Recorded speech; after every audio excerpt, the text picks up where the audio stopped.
right. So today I wanted to talk to you guys about something that I saw again on the wonderful world of the internet. So there's this video I saw of this couple who I guess they were arguing. The video cuts in kind of at a point where they're already, I guess, having an issue.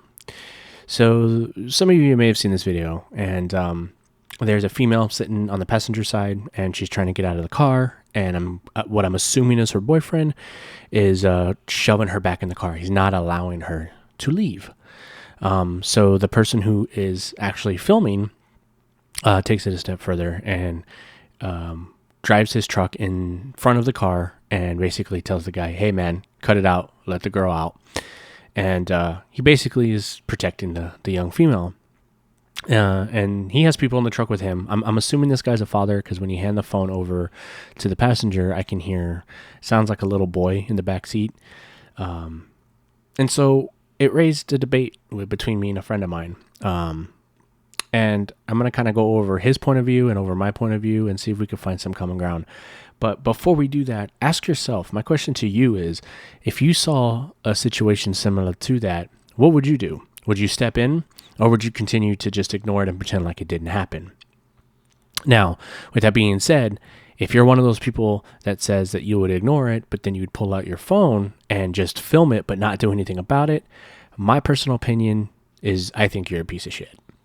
And I don't really care if that offends you, but I really am tired of seeing that type of stuff where I see videos of people getting hurt, getting beat up. I've seen one of a dude like got into a car wreck and the car lit on fire, and there was ample time to try to pull him out, and instead people just sat there and filmed it just to watch somebody burn alive. Like that type of stuff, it really irks me. It really gets under my skin. So yeah, even if you don't want to get involved, calling the cops, getting somebody like the police involved, I think is a better solution than to just stand there and film something. That's something that I don't agree with, and you can't convince me otherwise. But the guy that I was talking to, I'm not going to read our debate because it kind of got the way I was writing to him. It might have came off like I was trying to bully him. But it really wasn't that. It's just I grew up with the kid. I know how he is. He's not the protective type of person. We as humans have a fight or flight type of mentality, and some either fight or some do the flight and they run away from the situation altogether. He's that kind of person, and there's nothing wrong with that. If you're that type of individual, there's nothing wrong with not wanting to get involved and seeing situations and trying to move away from them. That's cool. In a way, I'm kind of both. I assess the situation, and there are times when I know I need to fight, and there are times when it's better for me to just walk away and not get involved. So I could understand where he was coming from. So with that being said, where the stance was is I basically had said bravo to the guy who stood up because he got out of the truck, and he basically told the guy, "Yo, let the girl out." And he told the girl, like, I'll give you a ride wherever you want to go.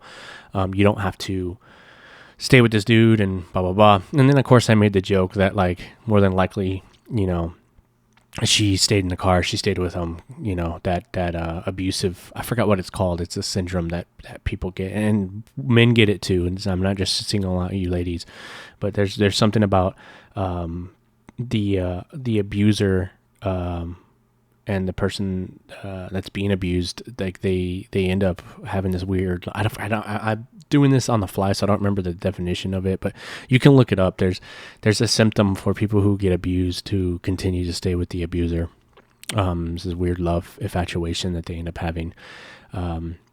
So again, like I had kind of pointed that out, more than likely him stepping in is not going to really change anything, more than likely, because the video cuts off so we don't get to see what happens. But more than likely she probably stayed in the car. She was either too scared to get out of the car, or she was just too hard-headed and, doesn't want to walk away from the guy, which is sad. That's how people end up getting killed. But I had at least acknowledged the guy for stepping in, like, hey, bravo to him. Even though he was filming, he still took, he had big enough balls to get out of the truck and stand up to the guy and say, hey, don't do that. And even then, he really wasn't addressing the guy. He was more addressing the female, saying, listen, you have an option. If you want to come with me, I'll be more than happy to take you wherever you need to go. I just want to get you out of this situation.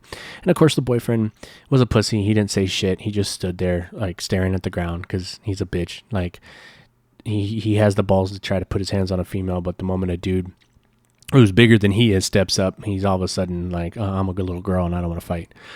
So like I said, bravo to that guy. And that's where the debate originally came in, was that, I was pointing out that, I appreciate people who stand up, who don't need to. You don't need to. It's not your obligation. But people who have that protective mindset tend to do it without realizing it. And that's where me and my friend kind of differed. He was basically saying, don't put yourself in a situation like that. You don't know what's going on.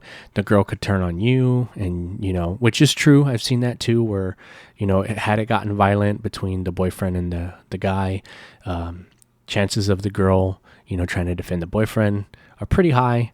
And so I could see where I could see where he was coming from. He also mentioned like, well, what if he pulls out a knife and blah, blah, blah. And then of course, that's why I said, well, that's why I can conceal carry, if people are conceal carrying situations like that, again, the whole point of conceal carry is to be able to defend yourself. And the guy handled the situation very well. He wasn't being the aggressor. He was approaching the aggressor. And he was basically saying, hey, you need to stop that. Giving the girl an out, basically telling him to leave the girl alone. Now, had the guy come at him, he had every right to defend himself. And you have the right to defend others as well if the situation could be potentially life-threatening. Now, had the guy backed off, the boyfriend, had he backed off, and then the guy that was trying to break it up continued to pursue him and was and then turn into the aggressor, and then the boyfriend attacked, that could be flipped, and he could say, well, the boyfriend was defending himself against the aggressor. So if the gentleman were to shoot him, he would be at fault. So again, there's that. You have to understand how that works, and most people who conceal carry, they've taken the class, and they understand how that works. And again, even if he was carrying a weapon, pulling it out right away wouldn't have been wise. But when you're conceal carrying and you see a situation like that, you typically do have the upper hand already. And again, I don't think the guy was looking for a fight. He flat out was just like, hey, stop what you're doing. Because again, the boyfriend was physically pushing the girl back in the car and was like trying to slam the door on her, and she had limbs hanging out of the car. So I 100% agree with the stranger for stepping in. I applaud him for that. Again, it's the protector mentality. And like I said, it sounded like he had kids in the car. So again, it's coming from a father standpoint too. Me being a dad myself, I have a little girl myself, and I'll be damned if a dude is going to treat my daughter that way. And again, but that's why I'm getting her in Brazilian Jiu-Jitsu. So if some punk wants to try to put his hands on my daughter, I'm hoping she'll choke his ass out, and put him to sleep. But regardless, the fact that there are people out there that stand up for what's right makes me feel good. It makes me feel confident that there's still good people out there. And that's what I was trying to convey to my friend. And of course, he was basically saying, well, like, you're putting yourself in danger. Why are you going to die for some stranger, and blah blah blah blah blah. And like I told him, like, I've known him for a long time, and he's not typically the type of guy who will stand up and fight. And I think that's where it comes off where I sound like I'm being a bully, because he's constantly bringing that into the conversation. Well, I've had knives pulled on me, and I've been in fights, and blah blah blah blah blah. And it's like, bro, stop bluffing on social media. I know you. Like, I'm not taking away the fact that you probably have been in fights, but when the chips are down, you aren't the type of person that will stand up and defend. You may defend yourself if you're physically pushed to that limit and someone actually physically has their hands on you. But as far as like helping out a brother or a stranger, you're not that type of person. And I know you're not that type of person, but there's nothing wrong with that. Like, it's okay to be that kind of person. And then that's what I was trying to convey to him. And again, it's hard to do that via typing, because it's easier to say it with words. But if you're listening to this podcast right now, know that I wasn't attacking you personally. I'm just basically saying I understand where you're coming from, and to a point, I do agree with you. you have to be cautious when you step and you get involved into situations. A lot of times, if you feel uneasy about a situation like that, the guy could have easily stayed in his truck. He didn't have to get out of his truck. He could have stayed in his truck, told the guy, hey, he's keeping distance, telling the guy, hey, what you're doing is not right, let her out. And if there was a standoff there, then just call the cops. Like something, the fact is that for me, I guess what annoyed me with his response was I understand where he was coming from, but at the same time, to not do anything and just let people get away with hurting other people is not okay with me. Again, that's a protective side of me. I've always been that way. Even back in the day, before I had kids, before I had girlfriends, back in high school, back in middle school, I was always the protector of my friends. And you can ask any of my friends from back in the day, I would protect them from bullies. In middle school, I was kind of bigger than a lot of other kids. In high school, people caught up to me, but in middle school, I was pretty big for my age. So I would bully the bullies, and I've always had that mentality. I still have that mentality. I will get in the way of a confrontation. I tend to not be so aggressive about it now because, again, I am a father. I have kids. And so that's why I said that's where I understand where he's coming from, is that you still have to think logically. You don't know these people. You don't know what people are capable of. And, that whole mentality of don't be a hero. I get that. But there are other steps that you can take. And like I said, not doing anything or just filming and not doing anything, that shit gets under my skin. There are other steps that you can take to make sure that you don't get hurt. And again, like I said, he parked his vehicle in front of the car. He could have easily said, hey man, let her out. And if he started getting aggressive, stay in the truck and basically just call the cops. Get the tags, call the cops, and let the cops handle it. Like that would have been an okay situation to do that in. But for me to just look the other way, pretend like it's not happening, I don't like that mentality. That mentality doesn't work for me. Again, from a society standpoint, I feel like people with that mentality are basically telling bad guys, it's okay what you're doing, because I'm too much of a bitch to say anything to you. So you go ahead and hurt those people. You go ahead and rob those people. You go ahead and kill people, and I'm just gonna look the other way because I don't want to be involved in that. Like that it's a coward's way out, I think. And I think that was the point that I was trying to get across to him, is that like, it's okay to not get 100% involved. I'm not telling you to get out of your car and go fight the dude, but if you see something like that, like address it. Like you can't let people get away with that type of shit. And of course, it was a perfect example. This dude nutted up real quick. The stranger that pulled up, he obviously was a construction guy because he had like the typical like vest that you wear when you do construction stuff. And he wasn't a tall dude, but he was a stocky dude. I think he was a little bit shorter than the guy, but he was husky man. He had that worker man body. Whereas the boyfriend, he looked like a little emo queer. Like he was tall, skinny, and just, and he was just a goofy looking dude.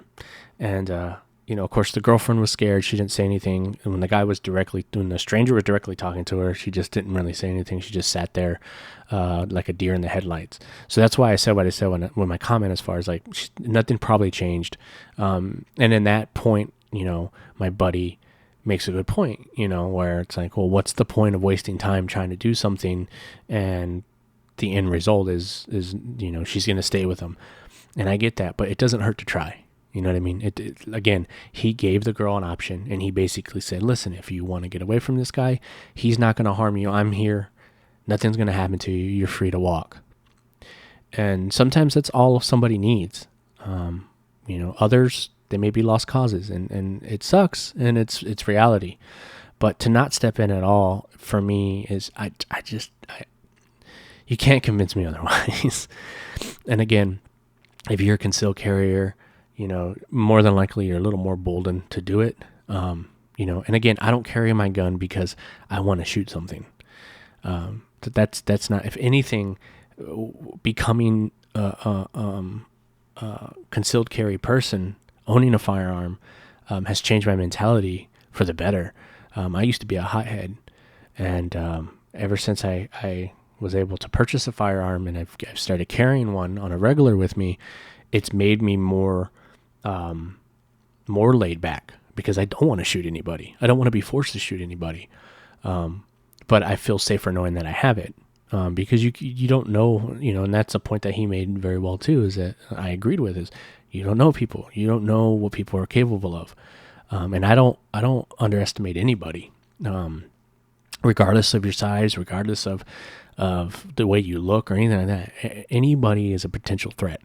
And so, like I said, being a concealed carry person, definitely eases that a little bit more. And then if you get into a situation where you need to use it, again, you stay level-headed and you don't become the aggressor. You have to be able to prove that you were defending.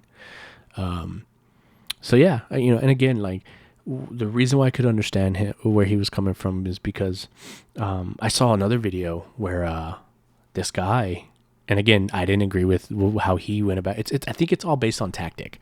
So there was a guy who he was inside, I believe it was a Walmart, and he was in the McDonald's section, and a guy came in, and it was an active shooter, and he came into the place and he just started shooting up the place. Well, the guy in the McDonald's, one of the guys in McDonald's happened to be a concealed carry guy, and he draws his weapon and he's trying to be a hero, and he's going after the guy. Well, he's sneaking up behind the active shooter. And as he's running up on the active shooter and is about to put him down, he didn't address the situation. The active shooter had a girlfriend, and the girlfriend was about 10 feet away. She came in 10 feet behind the active shooter, protecting him basically. So when the good Samaritan went to go take care of the active shooter, he got shot in the back of the head because he was focused on the active shooter, didn't realize that there was an accomplice, and she pulled out her own weapon and shot him in the back of the head. That's a situation where being a hero that's a situation where I could see my friend saying what he was saying and having a decent argument on his end. And again, that's where I stand with him and say, yeah, don't be a hero. In a situation like that, you stay, if I was in that situation, I wouldn't have left the McDonald's. I would have hunkered down with the people that were there, and I would have been like, hey, someone call 911. I would have had my weapon drawn, and I'm defending the area that I'm in. I'm not going and looking for the actual trouble. And again, that's how I feel about my home as well. Home invasions, I wouldn't actively go look for you. I would be hunkered down somewhere and hope and pray that you don't come into the room that I'm in. But if you do, I'm ready for action. That's the difference between taking a defensive standpoint versus being a hero. Good Samaritan got killed, and it sucks. I applaud him for, standing up and trying to defend people. But again, it's all in how you execute it. You know what I mean? You got to think logically. You have to be smart about it. You can't just pull out your gun and start shooting like it's the Wild West. You have to assess the situation, assess your environment, and understand what's going on. And had he saw the other shooter, things may have gone differently. But all he saw, if you see the video, all he saw basically was he heard the gunshots, boom, boom, boom. He turned around and he ran. And he ran straight for the shooter. Didn't assess his surroundings. And it's unfortunate. But if you are a concealed carry person, or you're thinking about purchasing your own firearm, I definitely suggest checking out a YouTube channel, Active Self-Protection. And it's the guy doesn't know who I am. I was thinking about it. That's where I actually saw that video. But I get good pointers from the guy too. It's a great YouTube channel. So shout out to them. I doubt he'll ever hear this podcast, but shout out to him. Yeah, go check out that channel. It's one of those channels where, you get to learn a lot about self-defense. You get to basically see the good and the bad of people who carry and how they handle situations. And it just helps you become more of a well-versed, on alert type of individual. And that's one of the things I'm trying to teach my family members, my wife and my kiddos, that like when we're out and about, you got to be aware of your surroundings. Too many people nowadays are glued to their phones. Too many people are caught up in their own head, and they're not paying attention to what's going on around them.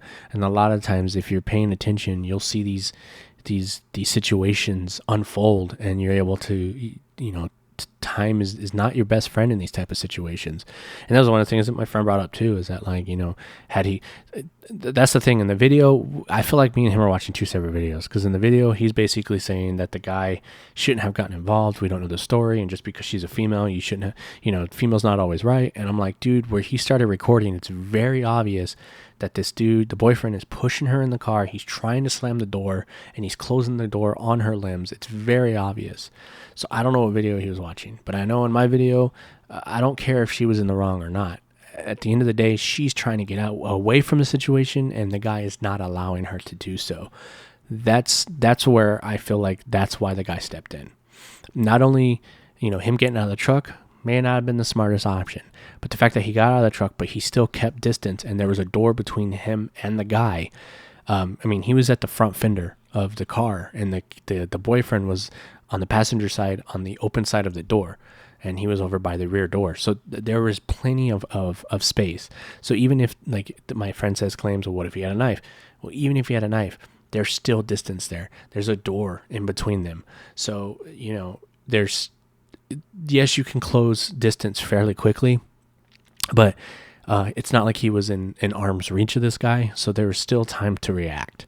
And again, if he was carrying, there's plenty of room to be able to move back and draw your weapon. At the same time, if the dude had a knife and the stranger who was stopping, if he also had, a close quarter weapon as well, which most people who carry, who know about that type of stuff, they don't just carry just a gun. They also have a knife, and you have that knife for that reason. In case somebody gets close, you can draw that first, stab, push them back, and it allows you to get to your firearm. Again, not everybody's trained that way. Not saying that this guy was trained that way, but the fact is that he was smart enough to know that he needed to keep enough distance. So again, I think two separate eyes were watching this video. And what I got from the video was the dude, stood up for what he believed was right. He was defending the girl. He was addressing the girl over addressing the guy. And he was trying to defuse the situation. He didn't threaten the guy that he was going to beat his ass or anything like that. He just said, he addressed the female. Said, listen, you can come with me. The only time he addressed the dude was, hey, stop doing that. Let her get out of the car if she wants to get out of the car. So again, and then when he actually stepped out of the vehicle, which is something, like I said, I probably wouldn't have done. But when he stepped out of the vehicle, he still had enough sense to keep distance, enough distance to where if he needed to act, he could. He didn't overstep his bounds by going and pushing the guy away so the girl could get out. He was leaving it up to the girl. He basically said, hey, you have an option here. If you want to come with me, I'll take you wherever you need to go to get you away from the situation. If not, you're more than welcome to stay in the situation you are, but you have options. And that's clearly what that's all he was doing. And then the boyfriend didn't know how to act because, again, I don't think he's ever been slapped in the mouth.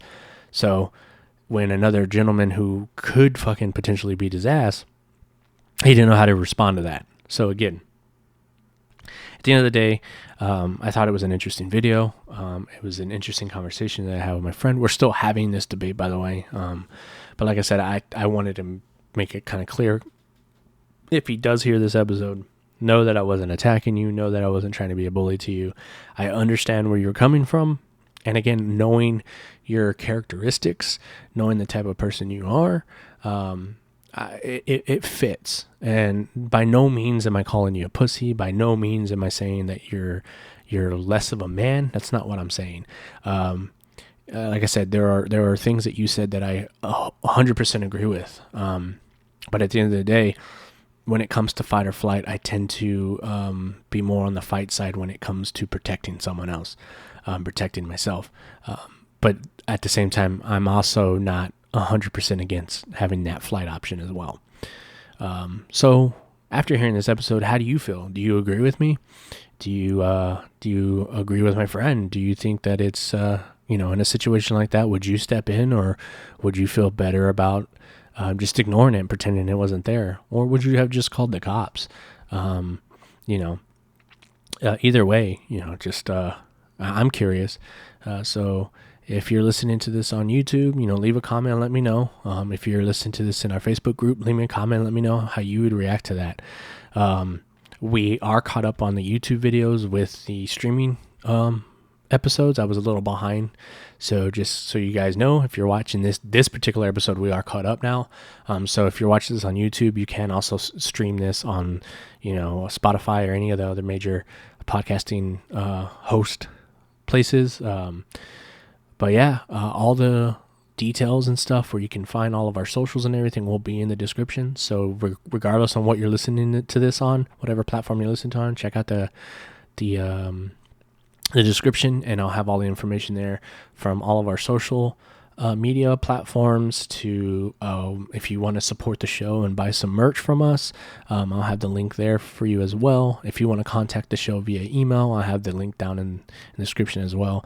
But thank you for listening. We're on our way, man. Like, we're starting 2021 strong, and we started in late 2020. So now going into 2021, I'm really excited to see how we grow. And eventually I'm working on trying to get some guests for the show, so you don't have to just hear me rambling all the goddamn time. Yeah, we can have some dialogue, an open discussion with some of my friends. Right now I'm just kind of in a small place, and with the pandemic going on, I've kind of battled with the idea of doing, some like Zoom chat type episodes. But I don't know how.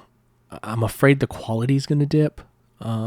But I might still try to give it a go. But eventually, our lease is almost up with where we live right now, and I plan on getting a bigger place when we move to a new place. And if I do, I want to try to have a setup to where I can have people personally come and sit down with me, and I think it'd just be better quality wise having somebody in the same room instead of having to do it digitally. So with that being said, you guys enjoy your weekend. Y'all stay safe. And until next time, you guys take care.